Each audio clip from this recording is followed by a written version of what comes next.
The Good One. Yes, hello mga katropa. Welcome po sa aking channel na The Good One PH. So ngayon, nandito po ako ngayon sa highway o tourism road ng Barangay Utabe, between boundary ng Barangay Butag. So ang tawag dito ay Sitio Salvacion, no? So mamaya ay pupuntahan po natin yung isang simbahan o kapilya ng Sitio Salvacion. At by the way, sa mga gusto po at nais po mag motorride at masubukan yung daanan dito, so ito pala yung tourism road na tatagos galing pong Utabe, Barangay Utabe hanggang Barangay Butag. So pwede na po kayong ditong dumaan, mag shortcut. Napakalawak po ng daanan na ito at higit sa lahat may mga konting matataas din na mga matatarik na pwede nating pagdaanan dito at higit sa lahat napakaluwang kasi bibihira lang po yung dumadaan dito. Sa mga interesado po na mag joyride, so tatagos po kayo ng coastal road at higit sa lahat yung tourism road. So pupunta po kayo ng Matnog, so pwede rin po kayo dito tumagos. Simula po pabrika, dadaan po kayo ng crossing ng barangay Sitio Bagong Silang, then Tarhan, then diretso po kayo ng Barangay Utabe. At pagdating doon po sa may kanan banda ay may ginagawa pa pong tatagos ng Barangay San Rafael para sa tourism road. Then didiretso po kayo hanggang makarating po kayo ng Sitio Salvacion at makikita po ninyo yung simbahan doon. At malapit na rin po kayo papunta ng Barangay Butag. So sa mga gusto po umikot at mag-joyride, so pwede na po kayo. So mamaya pasyal po tayo doon sa simbahan na pupuntahan po natin. Ayan.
Ngayon mga katropa, so nandito na po tayo sa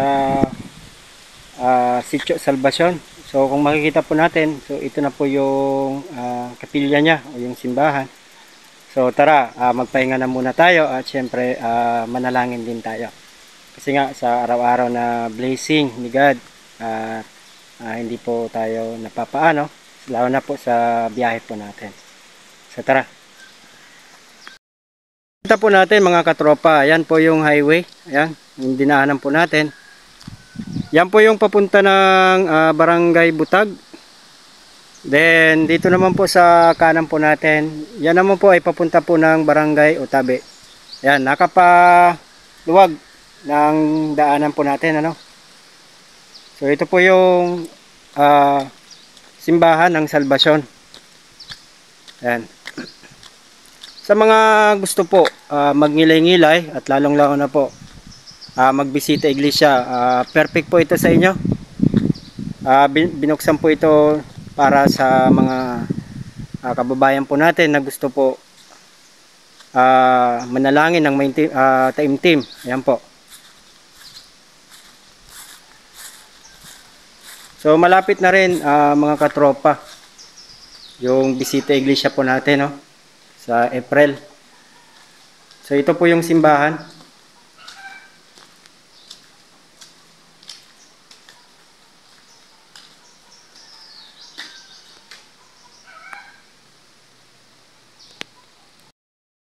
So yun nga mga katropa, so nandito na tayo sa simbahan o kapilya po ng Sitio Salvacion, ano? So kung makikita po natin dyan, mayroon pong altar at syempre may mga inalay po ng mga bulaklak, ano? Sa mga gusto po magbisita iglesia, perfect po ito sa inyo. So matatagpuan lang po ito between Barangay Utabe tsaka Barangay Butag, no? So dadaan po tayo sa Tourism Road, no? So napaka-relax dito at pwede po tayo magdasal, no? In a world of chaos, I found my peace. In a world of darkness, I found your light. Your love surrounds me like a melody. Your presence fills me with harmony. Oh, I will praise you forever and ever. I will sing your song. Your love is amazing, your grace is strong. You are the reason I'm alone. I will praise you, Lord, forever. Mga katropa, so palabas na po tayo ng simbahan. So kahit papano nagbisita tayo at syempre nagpasalamat, no, sa biyaya na natanggap po natin. Lalong-lalo na po ginagabayan po tayo ng Panginoon lagi. So inuulit ko po mga katropa, sa mga gusto po magmamasyal at gusto po makarating dito sa Sitio Salvacion o yung kapilya ng Salvacion between Barangay Butag tsaka Barangay Utabe. So pwede na po kayo dito magbisita. So lalong-lalo na po mga katropa na papalapit na po yung bisita iglesia. So perfect po ito, ano, sa mga gusto po magngilay-ngilay ngayong Semana Santa na darating, ano. So ayan, samahan nyo po ako na bumalik ulit papunta ng Barangay Utabe.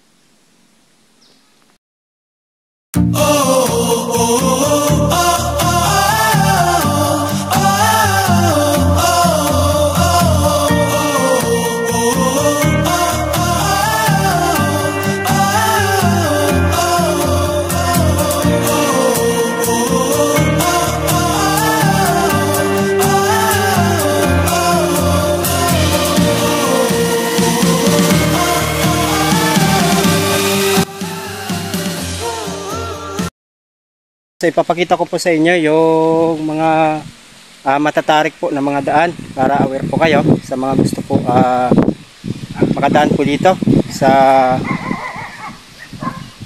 Tourism Road, ano, mga katropa. Ayan, so didiretso po yan pababa, ayan, didiretso tapos aakyat ulit. Then pagdating sa pinakadulo pupunta naman po tayo sa pinakamababa. Ayan. So ito po yung tagusan papunta ng Barangay Butag. Sa pinakadulo nun, yun po yung tagus na ng crossing ng papuntang Butag. Ayan. Para may alam po kayo dun sa mga gusto po mag-joyride dito sa Tourism Road. So ayan mga katropa, so dito po tayo, bali huminto ako kasi nga may nakita akong spot na pwede po nyong mapagpicturan, na po tambay-tambay ng konti, ano. So sa Tourism Road ay makikita rin natin yung mga magagandang view at syempre mapreskong hangin sa mga gusto pong mamasyal, ano, lalo na po sa mga magjowa o sumalapit na po yung Valentine's po natin, ano. So maaari po kayong dito mamasyal sa mga simpleng bagay lang po. kahit pumunta po kayo ng malayo, so dito na lang po kayo pumunta, ano? Kasi unang-una, ma-presko yung hangin. Ano? So makikita po natin, lalong-lalo na po dito, yung Bulkan Bulusan, ayun, no? Kitang-kita po natin sa likuran. Ayan. Kasi itong lugar na ito, bundok, ano? So ginawan lang po ng daanan para tumagos dun sa kabilang bayan, no? Pero dito, so makikita po natin, no? Dunti ang mga kabundukan, syempre mapreskong hangin, no? So medyo mainit lang kasi siguro ko panahon na siguro ng tag-init, ano? Pero ayon sa Pag-asa, may kunting-kunting ulan kasi hanggang Marso pa yung La Nina. Pero kahit papaano umiiral na pa yung La Nina, ano? Kasi mainit na po dito. So ipapakita ko lang po sa inyo yung view. So sobrang lamig po dito, ano, mahangin, ano, kahit na medyo mainit pero hindi mo masyado mararamdaman yung init niya kasi nga yung presko ng hangin, ano. Ano, sa aking stopover. Ayan. So diyan po banda may mga bahay na din malapit po sa daanan. Ayan. So ito po yung view. Ayan po yung tinuturo ko. Ayan po yung Bulkan Bulusan. So kitang kita po natin, ano. Ayan.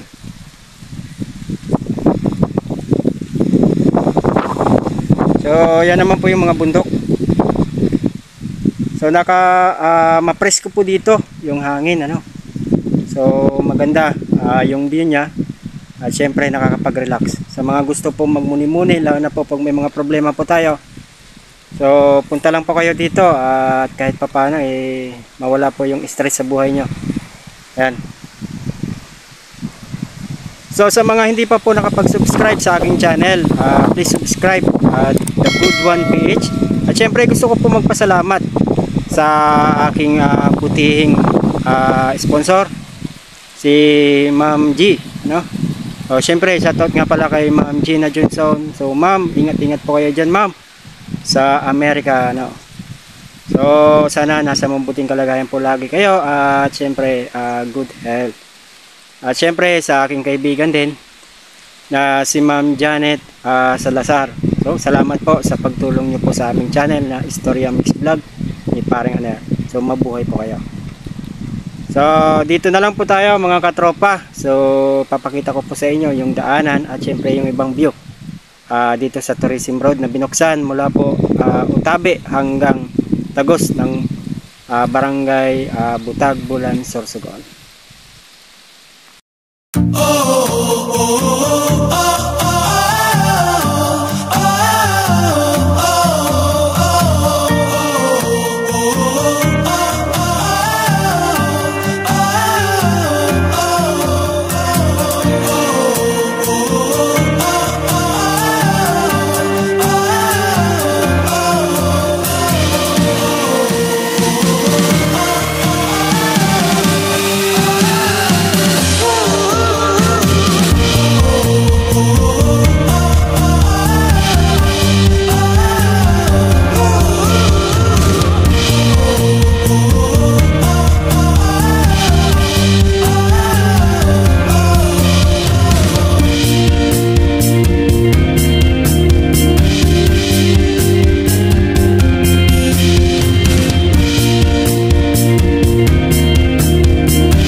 Yes, hello mga katropa, abangan nyo ulit ako sa aking travel vlog dito sa Bulan, lalong-lalo na po sa mga binubuksan po natin na mga daan, sa mga pambihirang mga view, mga pambihirang tourist spot na hindi pa po napupuntahan ng mga tao.